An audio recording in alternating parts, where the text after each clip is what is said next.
Bonjour et bienvenue sur ce cours vidéo d'informatique consacré à l'organisation et à la gestion des fichiers dans votre ordinateur équipé de Windows. Je suis David pour ordirepar.com. Dans les vidéos précédentes, on a vu qu'on pouvait compresser ou décompresser des fichiers dans Windows et que ces fichiers compressés allaient s'appeler des fichiers zip, tout simplement parce qu'ils portent l'extension .zip. Pourquoi aujourd'hui refaire une vidéo qui parle de compression?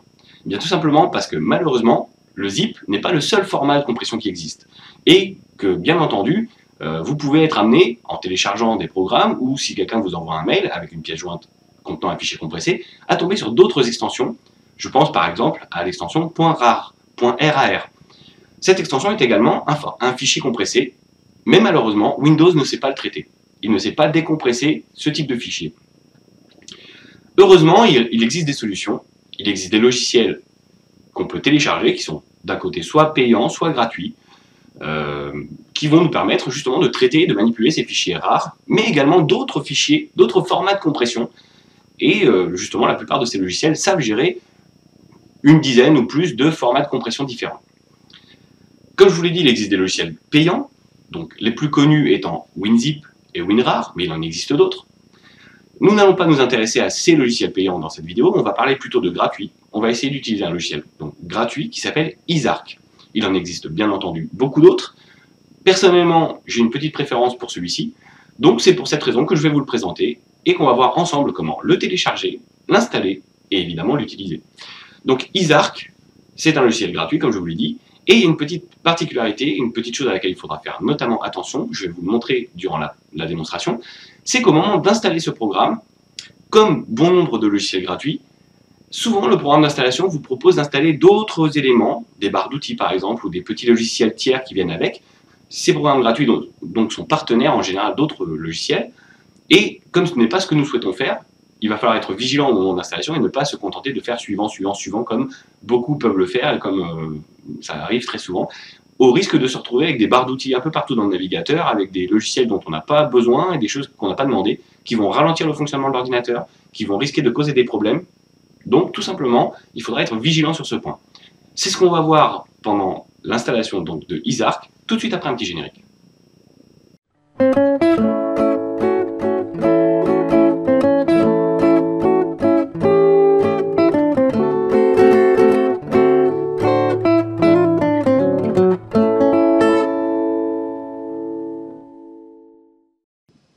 Nous voilà à présent devant l'ordinateur et on va pouvoir s'intéresser à une autre façon de compresser ou de décompresser les fichiers dans Windows. Donc comme je vous l'ai dit avec le logiciel Isarc. Avant de faire ça, je vais juste vous montrer une petite chose. J'ai créé sur le dossier bureau, donc sur le bureau de mon ordinateur, un dossier qui s'appelle démonstration rar. Rar, RAR, comme le type de fichier associé, donc le .rar, qui est un autre format de compression en informatique. Si j'ouvre ce dossier, j'ai placé à l'intérieur un fichier qui s'appelle exemple.rar. .rar. C'est donc un fichier rare, Windows ne sait pas à quoi ça correspond, il n'est pas capable de me dire réellement à quel type de fichier ça correspond, et d'ailleurs on peut constater que l'icône est représentée comme vide, tout simplement parce qu'on ne sait même pas à quoi correspond ce type de fichier.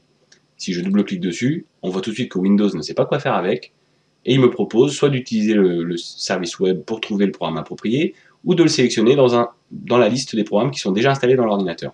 Évidemment, ça n'aura pas d'effet puisque nous n'avons pas ce qu'il faut pour ouvrir ce genre de fichier. Donc on va annuler pour le moment, on va fermer cette fenêtre et on va aller sur Internet. Donc pour ça, moi je vais utiliser Google Chrome qui est mon navigateur. Ce n'est pas mon navigateur par défaut, donc j'ai un message qui apparaît, je vais simplement le fermer. Ma page d'accueil est Google, mais si chez vous, vous n'êtes pas sur Google, si vous arrivez sur une page d'accueil différente, il vous suffira dans la barre d'adresse de votre navigateur de taper www.google.fr et de valider avec la touche entrée.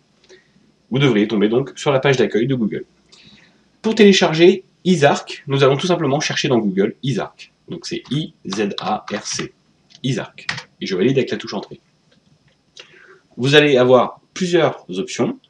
Il y a deux possibilités donc, pour télécharger un programme, quel qu'il soit d'ailleurs, soit en utilisant le site de l'éditeur directement, qui visiblement ici est le premier de la liste. C'est donc www.isarc.org. Mais vous avez également la possibilité de le télécharger à partir d'autres sources, comme des sites qui sont en principe réputés fiables, et je pense notamment à Clubic, par exemple, ou à 01net, on peut le voir effectivement sur cette zone, c'est écrit en vert dans Google, www.clubic.com, c'est un site de confiance, vous pouvez télécharger Isarc par exemple, ou n'importe quel autre programme à partir de ce site. Également, depuis www.01net.com, anciennement télécharger.com, qui est également un site de confiance. Et également à partir de www.commentsamarche.net, qui lui-même est également un site de confiance. Mais pour le moment, on va plutôt utiliser le site directement de l'éditeur. Donc je vais cliquer sur le lien du premier site, et on voit que l'adresse c'est www.isarc.org, c'est donc le site officiel de l'éditeur. Ce site est écrit en anglais, évidemment si vous avez une préférence pour le français et que vous ne comprenez pas l'anglais, utilisez plutôt l'un des autres moyens que je vous ai indiqués, donc avec 01net.com ou avec Clubic, ou encore une fois avec commentsamarche.net. Donc sur cette page, vous allez trouver sur la partie gauche une publicité. Et il y a un gros bouton téléchargement gratuit ou download qui peut apparaître. Ce n'est pas le vrai bouton de téléchargement, c'est uniquement une publicité, donc il ne faut pas en tenir compte. C'est trompeur tout simplement à cause du bouton de téléchargement. Le vrai bouton de téléchargement se trouve sur la partie droite, et il s'appelle download, et simplement si on pointe la souris dessus, il y a effectivement une sorte d'infobulle qui apparaît pour nous indiquer qu'on peut donc télécharger la dernière version de Isarc, donc download latest version of Isarc. On va cliquer sur ce bouton. En cliquant sur ce bouton, on arrive sur la page de téléchargement, également écrite en anglais, et également avec une publicité, donc c'est trompeur également. Mais on va descendre, tout simplement, et un peu plus bas, il y a 3 versions possibles de Isarc. Nous allons prendre celle qui s'appelle Isarc, tout simplement. Et en cliquant sur le bouton Download qui se trouve en face, le téléchargement va démarrer. Et là, on voit que le fichier a été téléchargé. Donc, on peut fermer le navigateur. Pour retrouver ce fichier qui vient d'être téléchargé par défaut dans Windows, par défaut en tout cas sur les navigateurs, il se place dans le dossier de téléchargement. Donc je vais pour ça aller dans le menu démarrer, je vais cliquer sur Documents, puis je vais cliquer sur Téléchargement dans le volet d'exploration qui se trouve sur la gauche. Voilà, je me trouve dans le dossier téléchargement de mon compte personnel, et je vois que j'ai Isarc installeur.exe. Pour éviter d'avoir plusieurs choses qui finissent par être dans ce dossier et ne plus m'y retrouver, on va prendre une bonne habitude dès maintenant, qui va être de créer un dossier à chaque fois qu'on télécharge un programme, et de mettre le programme d'installation de ce programme qu'on vient de télécharger à l'intérieur de ce dossier. Donc pour ça, je vais cliquer sur Nouveau dossier, je vais lui donner un nom parlant, je vais l'appeler par exemple Isarc, et je vais mettre un petit tiret du 6, et je vais indiquer logiciel de compression de fichiers. Comme ça, la prochaine fois, je saurai exactement à quoi ça correspond, et je valide avec la touche Entrée. Et je vais tout bêtement, en utilisant le bouton gauche de la souris, maintenir le bouton enfoncé et glisser le programme isarc.exe dans le dossier Isarc. Voilà, mon programme d'installation est donc maintenant rangé, et ça me permettra de le retrouver ultérieurement si j'en ai besoin, et de savoir précisément à quoi ça correspond. Donc je vais double-cliquer sur le dossier que je viens de créer, et donc à l'intérieur, je retrouve mon programme d'installation. Je vais double-cliquer sur ce programme d'installation pour lancer l'installation effectivement du programme. J'ai un message d'avertissement de Windows qui me dit que ce programme provient d'un éditeur inconnu et qu'il risque d'apporter des modifications à mon ordinateur. Est-ce que je souhaite continuer? Bien entendu, je souhaite continuer, donc je clique sur oui. Donc l'installation se prépare et je me retrouve maintenant sur la première page consacrée à l'installation de Isarc. Alors, avant d'installer Isarc, le programme d'installation me signale que Isarc vient souvent avec des logiciels associés, partenaires, et c'est ce qu'il est en train de me proposer à cet endroit. Il me donne donc la licence concernant un logiciel qui s'appelle Quickshare, qui vient avec Isarc. Je ne souhaite pas utiliser Quickshare, donc je vais décocher la case Quickshare. Il se peut que vous ayez un autre programme à cet endroit, puisque plusieurs logiciels sont partenaires de Isarc, et donc il faudra bien entendu décocher la case si vous ne souhaitez pas l'installer. Et éviter de cliquer sur Next de façon un petit peu précipitée. Voilà, tout simplement je veux sauter cette étape de programme partenaire, je vais donc cliquer sur Skip, quoi qu'il arrive. J'arrive donc sur une autre page qui m'indique qu'un autre programme partenaire qui s'appelle Delta Toolbar, donc une barre d'outils qui s'appelle Delta, va être également installé. Je tombe sur la licence évidemment de Delta Toolbar, qui est un logiciel gratuit également, mais que je ne souhaite pas installer. Par défaut, j'ai deux possibilités. Il se peut que vous n'ayez pas forcément cet écran, puisque les écrans sont un petit peu aléatoires sur ce type d'installation, mais dans tous les cas, si vous tombez sur cet écran, ne laissez pas l'option Quick par défaut, qui va automatiquement installer Delta Toolbar. Cliquez plutôt sur Advanced, pour passer en mode avancé, et décochez l'installation de Delta Toolbar. Ce n'est pas très lisible, mais en tout cas, en décochant cette case, Delta Toolbar ne sera pas installé. Je vais même, par précaution, cliquer sur Skip. Il me prévient que Delta Toolbar est un logiciel gratuit, et qui peut être pratique à utiliser, etc. Moi, ça ne m'intéresse pas, je n'en veux pas, et si je clique sur OK, il va néanmoins installer Delta Toolbar, même si je lui ai demandé de ne pas l'installer. Je vais donc cliquer sur Cancel. Voilà, cette partie un peu pénible est passée, et nous allons réellement nous intéresser maintenant à l'installation de Isarc. La fenêtre d'installation d'Isarc apparaît, je vais donc cliquer sur Next pour passer à l'écran suivant. J'ai la licence, les termes de contrat de licence de Isarc, que je vais accepter en cochant sur I accept the agreement, puis je clique sur Next. Isarc me prévient qu'il sera installé dans le dossier C2.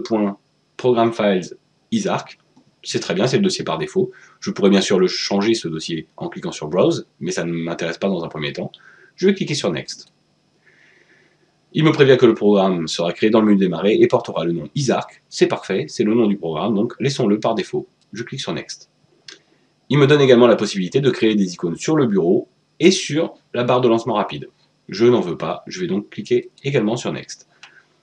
Encore une fois, Isarc a des partenaires, il a donc des logiciels partenaires qui sont associés, et là il me propose d'installer un jeu qui s'appelle Goal United. Ça pourrait très bien être un autre jeu, ça n'a pas d'importance.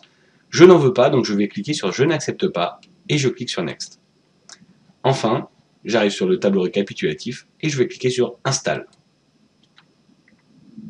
Donc Isarc s'installe, il me demande quelle est la langue que je souhaite utiliser dans le programme. Je vais descendre, et je vais choisir French, donc français. Et je valide avec OK. Une deuxième fenêtre donc, de configuration apparaît en m'indiquant quels seront les formats de fichiers, du moins les extensions de fichiers qui seront automatiquement associés à Isarc. On peut d'ailleurs néanmoins voir que dedans il y a le .zip qui au départ était géré par Windows. Dorénavant il sera géré par Isarc. Et il y a énormément d'extensions possibles. Ce qui veut dire que Isarc gère tous ces formats-là.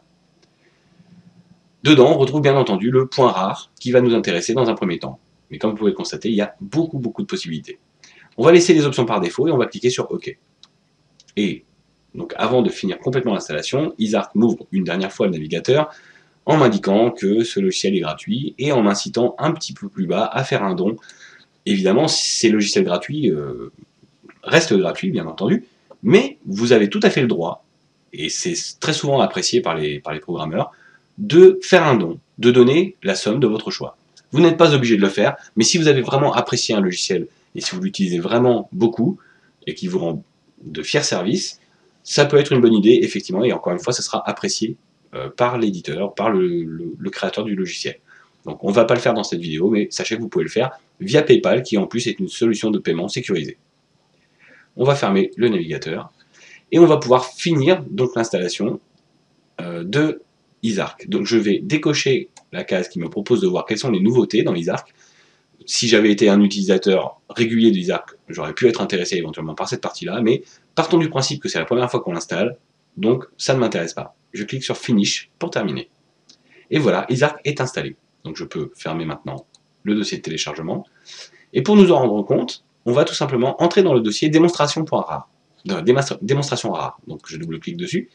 Et je peux déjà voir que l'extension .rar maintenant comporte l'icône, une icône qui correspond à une sorte de boîte avec une flèche, et c'est indiqué rare dessus. Et je vois que le type de fichier, c'est un fichier Isarc rar archive. Donc c'est une archive rare pour Isarc.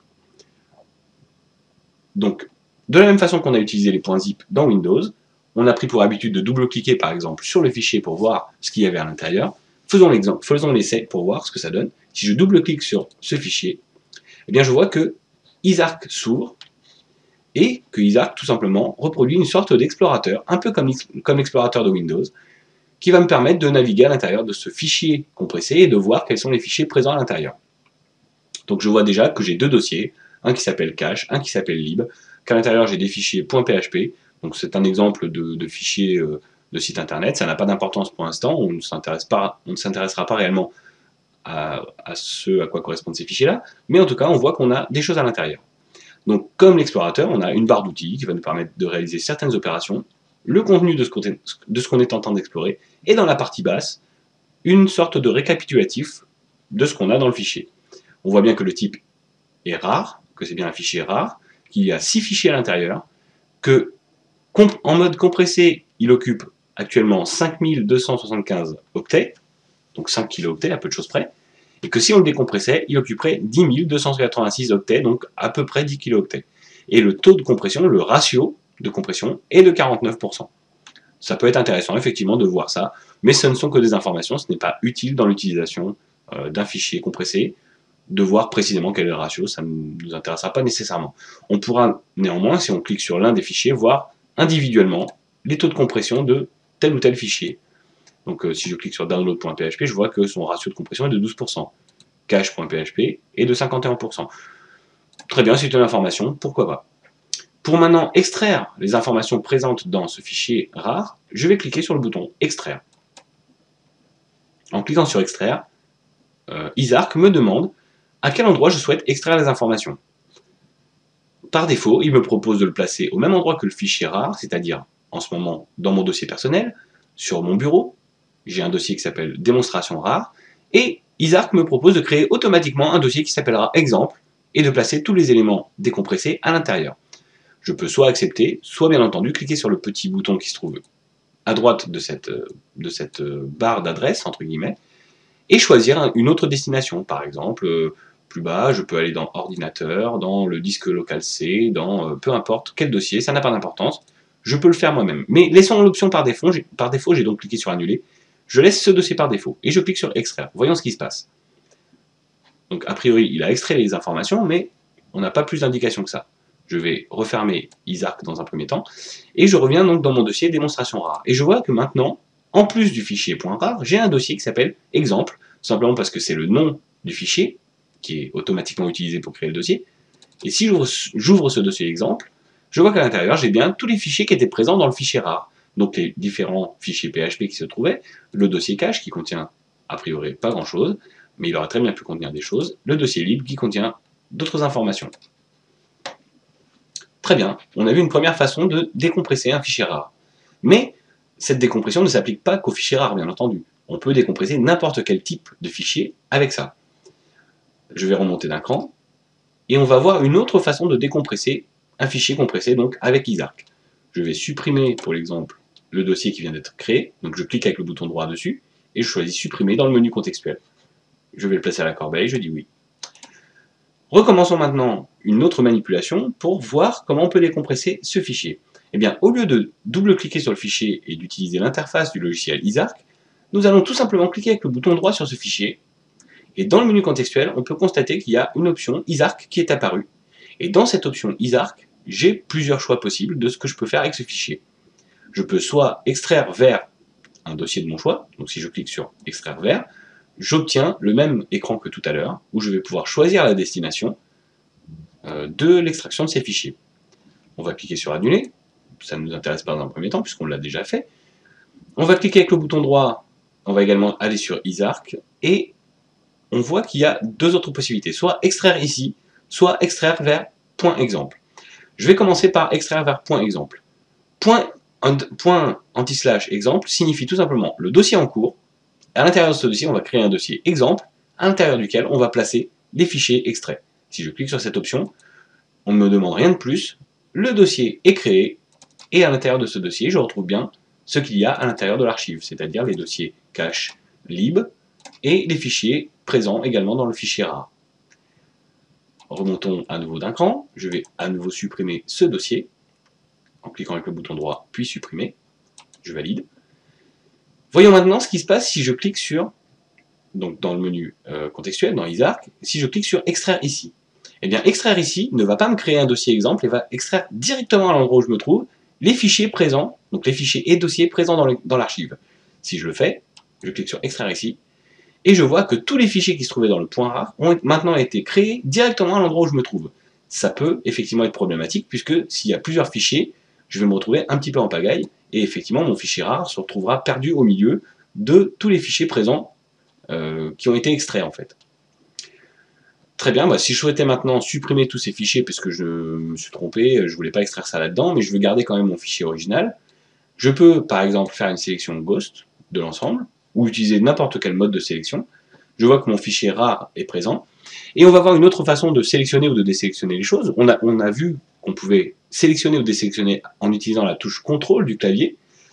Donc je vais à nouveau maintenir moi, la touche CTRL, mais après avoir fait cette sélection ghost, je vais tout simplement désélectionner le fichier exemple.rar. Ce qui fait que j'aurai tous les fichiers sélectionnés, sauf celui-ci.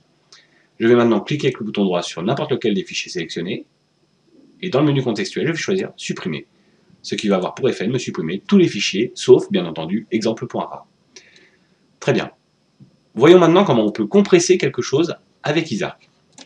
Dans les vidéos précédentes, on a utilisé un dossier qui s'appelait exemple compression, que je vais ouvrir à nouveau. Donc dedans, on a des fichiers zip.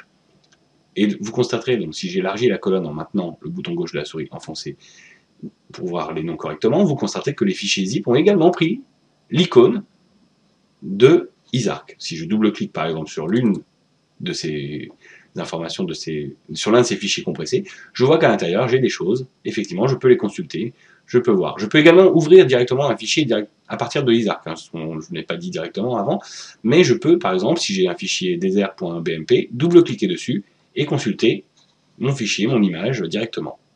Si j'ai un fichier texte, je peux également double-cliquer et ouvrir ce fichier pour voir ce qu'il y a dedans.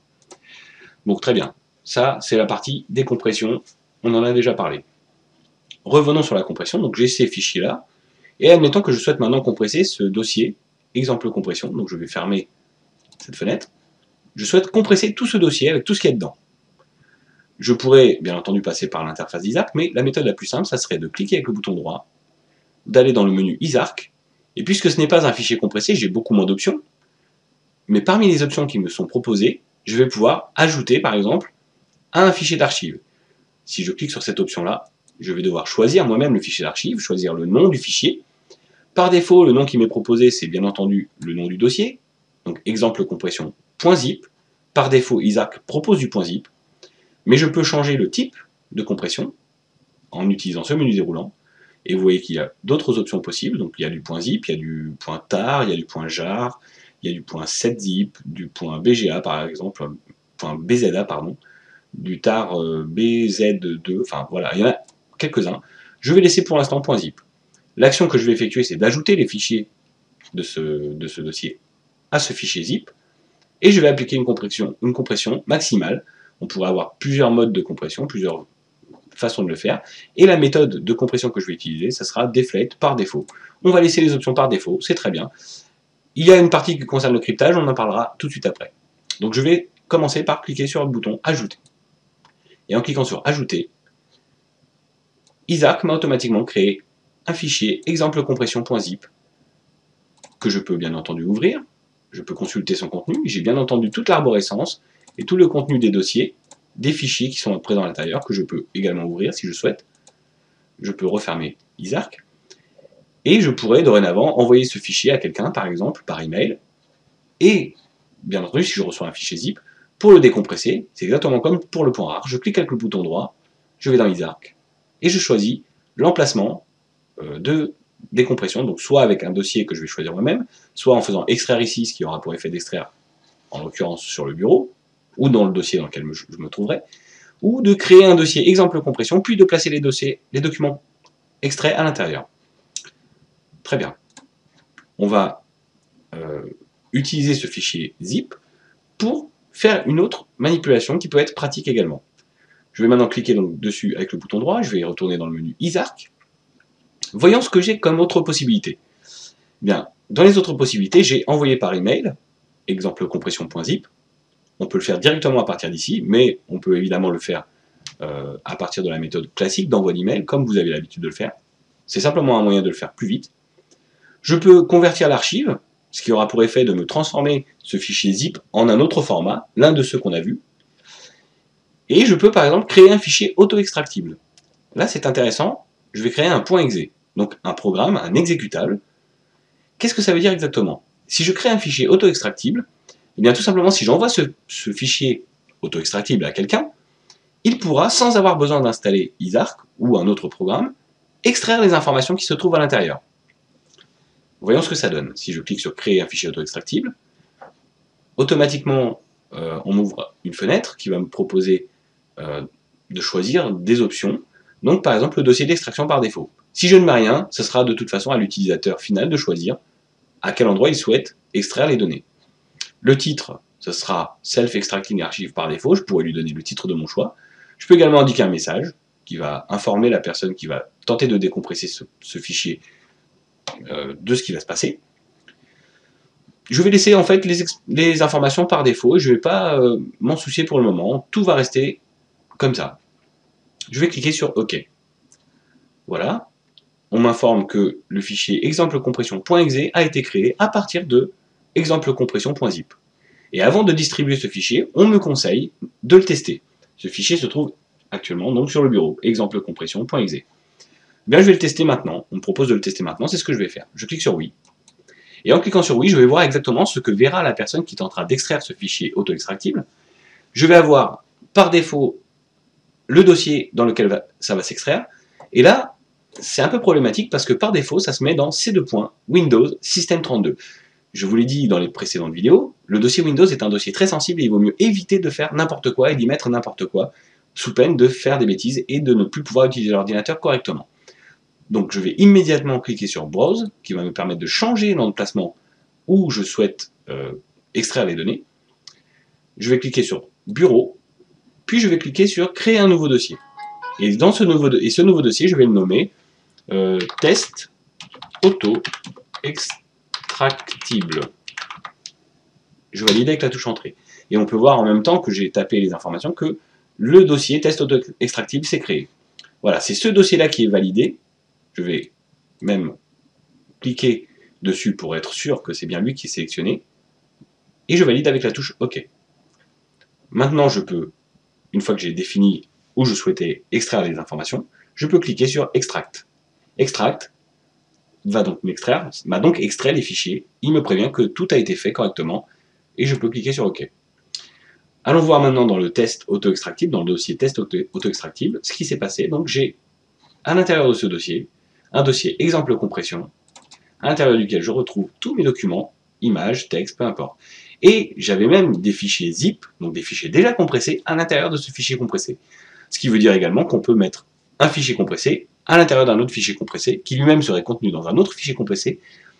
On ne gagnera pas forcément beaucoup en termes d'espace, en termes de taille, mais on peut, par exemple, faire un paquet avec plusieurs fichiers compressés à l'intérieur, c'est tout à fait possible. Voilà, donc je vois que j'ai pu faire un fichier auto-extractible. Très bien, à présent je vais sélectionner ces deux fichiers et je vais les supprimer en cliquant avec le bouton droit puis supprimer. Et on va également supprimer le fichier zip que j'ai créé tout à l'heure, donc avec le bouton droit, puis supprimer. On va compresser à nouveau le dossier exemple compression et on va voir une autre option qu'on a laissé un petit peu de côté tout à l'heure. Donc je clique avec le bouton droit sur le dossier que je souhaite compresser, je vais dans Isarc, et je lui demande, alors je peux, ah oui, tout à fait, je ne l'ai pas dit, mais on peut ajouter directement à compression zip sans avoir à régler les paramètres, hein, bien entendu. Mais personnellement, je vais choisir à nouveau ce que je souhaite faire avec. Donc, j'ai accès à nouveau à cet écran. Donc je laisse toutes les options par défaut ici, et je vais m'intéresser maintenant au cryptage. Avec le cryptage, je vais choisir, par exemple, AES 128 qui est une façon d'encoder les données, de les crypter, de faire en sorte que ce fichier ne soit pas lisible n'importe comment par n'importe qui. Et je vais même choisir un mot de passe. Comme mot de passe, je vais mettre par exemple AZERTY, A-Z-E-R-T-Y. Alors bien entendu, vous ne le voyez pas, puisque c'est un mot de passe, il est donc masqué. Mais pour l'exemple, j'ai mis AZERTY. Vous pouvez mettre bien entendu le mot de passe de votre choix. Je clique sur OK. Je dois taper à nouveau le mot de passe pour être sûr que je ne me suis pas trompé. Donc je retape A-Z-E-R-T-Y et je valide avec OK. Je vais maintenant ajouter ce dossier donc au fichier compressé. Et voilà, le fichier exemple compression.zip est à nouveau créé. Que se passe-t-il maintenant si j'essaie d'ouvrir ce fichier ou si je l'envoie à quelqu'un qui va essayer de l'ouvrir? Je double-clique par exemple dessus. Je vois effectivement que j'ai des choses à l'intérieur, mais si j'essaie de double-cliquer sur ce fichier-là, on va me demander le mot de passe. Je ne peux pas consulter les fichiers directement. Si je ne connais pas le mot de passe, je suis coincé. Le mot de passe est invalide, je ne peux pas ouvrir ce fichier-là. De la même façon, si je souhaite décompresser, donc je vais le remonter par ici, on va juste créer un petit dossier pour ne pas tout mélanger. Je vais l'appeler décompression. Voilà, et je vais déplacer mon exemple de compression à l'intérieur. J'ouvre mon dossier décompression. Voilà. Si j'essaie de décompresser en cliquant avec le bouton droit et en allant sur ISA, puis extraire vers exemple compression, de la même façon, on va me demander le mot de passe. Donc, ce qui s'est passé néanmoins, c'est que Isarc a créé l'arborescence, il a créé les dossiers qui vont contenir les fichiers, mais les fichiers eux-mêmes sont compressés et sont cryptés avec un mot de passe. Si je n'entre pas le mot de passe, voyons ce qui se passe, donc je fais annuler. Tous ces documents-là n'ont pas pu être décompressés, donc je ferme le message d'erreur. J'ai néanmoins un dossier exemple compression qui s'est créé, mais il est vide. Recommençons maintenant en cliquant avec le bouton droit, puis Isarc, puis extraire vers exemple compression. Je vais cette fois-ci taper le bon mot de passe, donc AZERTY, A-Z-E-R-T-Y, et je valide avec la touche entrée. Et apparemment, il y a des erreurs. Tout simplement, les erreurs interviennent sur les fichiers qui étaient déjà à l'intérieur, les fichiers zip qui étaient déjà présents. Bon, ça, c'est un autre problème.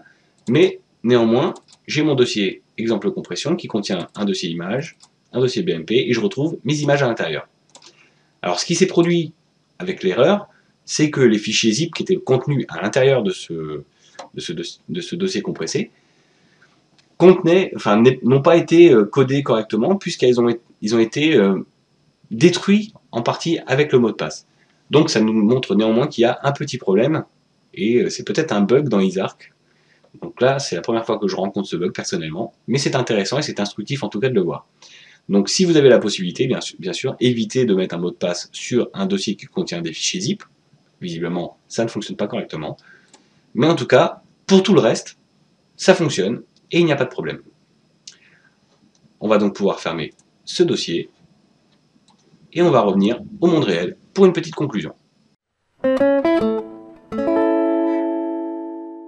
Voilà ce qu'on peut dire de la compression de fichiers ou de la décompression de fichiers avec le logiciel Isarc, qui est un logiciel gratuit qu'on peut télécharger directement depuis Internet, soit depuis le site de l'éditeur, comme je l'ai fait moi-même dans la vidéo, donc www.isarc.org, soit en passant par un autre fournisseur de téléchargement de logiciels, qui soit des fournisseurs des sites réputés fiables, comme par exemple 01net.com, qui est un site tout à fait fiable, commentsamarche.net également, et Clubic également, qui sont des sites tout à fait fiables et qui vérifient en plus leurs sources, qui s'arrangent pour qu'il n'y ait pas de virus, en tout cas, dans ce genre de logiciel. Donc Isarc est un logiciel gratuit, il en existe des gratuits comme je vous l'ai dit, il en existe des payants. Vous pouvez bien entendu essayer ceux de votre choix.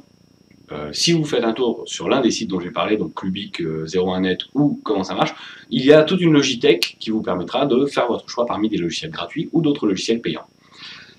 Tous ces logiciels peuvent être installés sur votre ordinateur, et si ce sont des logiciels gratuits, il y a de fortes chances que vous tombiez sur le même phénomène que nous avons eu, c'est-à-dire, au moment de l'installation, la possibilité qui vous est proposée, et presque imposée d'une certaine manière, d'installer des outils complémentaires, des logiciels annexes, des logiciels partenaires, des barres d'outils, des choses comme ça.